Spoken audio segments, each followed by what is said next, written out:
Hello friends, welcome to my channel. দেশ এবং দেশের বাইরে থেকে যারা আজকে আমার ভিডিওটি কন্টিনিউ করেছেন প্রত্যেককে gardener TRIPS with Kamal YouTube চ্যানেলে স্বাগতম। তো ফ্রেন্ডস, আজকের ভিডিও থেকে আপনারা জানতে পারবেন আম গাছের মুকুল আনা 100% নিশ্চিত করতে কি করবেন, কি পরিচর্যা করবেন, কি কীটনাশক প্রয়োগ করবেন এবং গাছের গোড়াতে কি পরিচর্যা করবেন। এই সময় বিশেষ কতগুলো পরিচর্যা আছে যে পরিচর্যাগুলো করলে আপনার আম গাছে ফুল আসা 100% নিশ্চিত করতে পারবেন।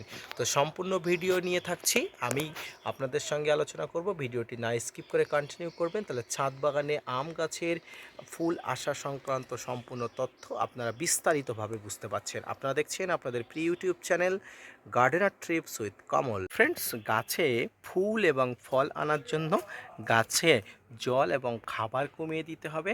সেক্ষেত্রে গাছকে চিন্তিত রাখতে হবে, তাতে গাছে প্রচুর পরিমাণ মুকুল আসবে। ফ্রেন্ডস, এই কথাটি যেমন আপনারা মাটির গাছের ক্ষেত্রে প্রযোজ্য, ঠিক তেমনি টবের গাছের ক্ষেত্রে এই কথাটি আবার সঠিকভাবে প্রযোজ্য নয়। এর একটাই কারণ, আপনাদের টবের গাছে খুব অল্প পরিমাণ মাটি থাকে, আর এই অল্প পরিমাণে মাটিতে খুব অল্পই খাবার থাকে।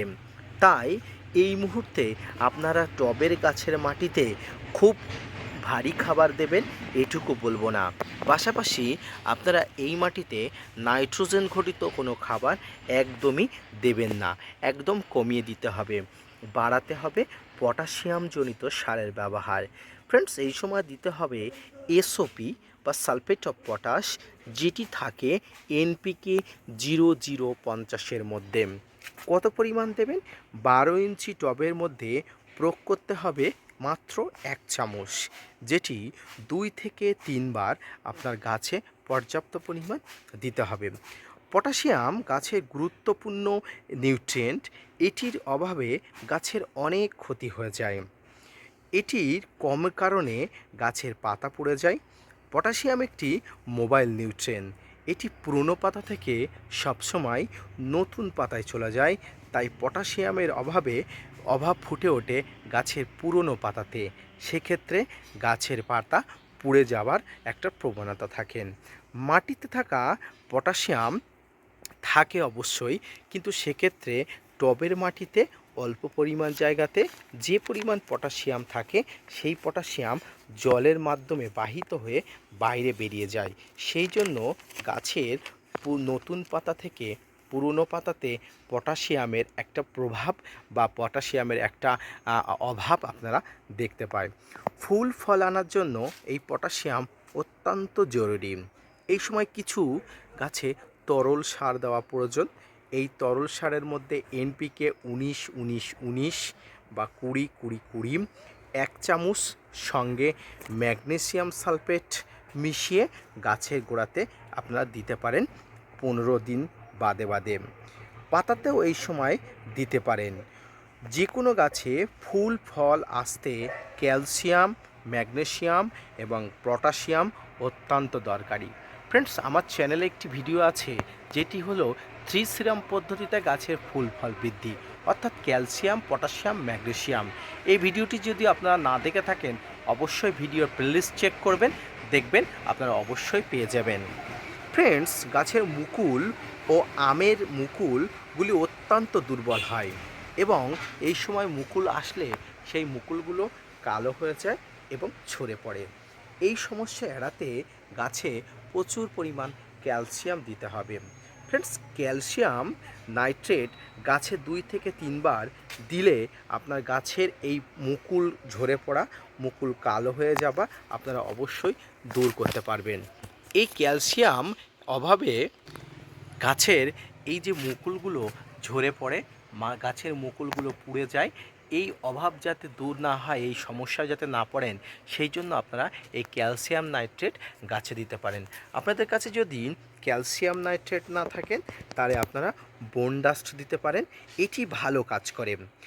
গাছ যাতে ফুল সানলাইট থাকে সেদিকে আপনাদের লক্ষ্য রাখতে হবে। অর্থাৎ ফ্রেন্ডস, আপনাদের মনে রাখতে হবে একটি গাছ আমের গাছ সাধারণত ফলের গাছ। এই ফলের গাছটি যাতে পর্যাপ্ত সূর্যালোক পায় এবং সূর্যের আলো থেকে পর্যাপ্ত সমস্ত শক্তি অর্জন করে নিতে পারে, সেই জন্য আপনাদের গাছটাকে ফুল সানলাইটে রাখতে হবে। শীতের সময় গাছে রৌদ্র লাগানোটা অত্যন্ত জরুরি এবং মাঝে মাঝে এই সময় গাছের গোড়া খুশিয়ে দিতে হবে এবং গাছে একদম মেপে জল দিতে হবে। ফ্রেন্ডস, আজকের এই ভিডিও থেকে আপনারা জানতে পারলেন যে গাছের মুকুল আসা 100% নিশ্চিত করতে আপনারা কি করবেন। এই ধরনের পরিস্থিতির যদি আপনারা সম্মুখীন হয়ে থাকেন, অবশ্যই আপনারা এক্ষুনি পরিচর্যা নিন। আপনাদের অনেকের গাছে এখনও পর্যন্ত ফুল আসেনি, অনেকের গাছে প্রচুর পরিমাণ ফুল এসে গেছে। ফ্রেন্ডস দেখুন, এটি আমার একটা ব্যানানা ম্যাঙ্গো গাছ। এই ব্যানানা ম্যাঙ্গো গাছে প্রচুর পরিমাণ মুকুল এসছে।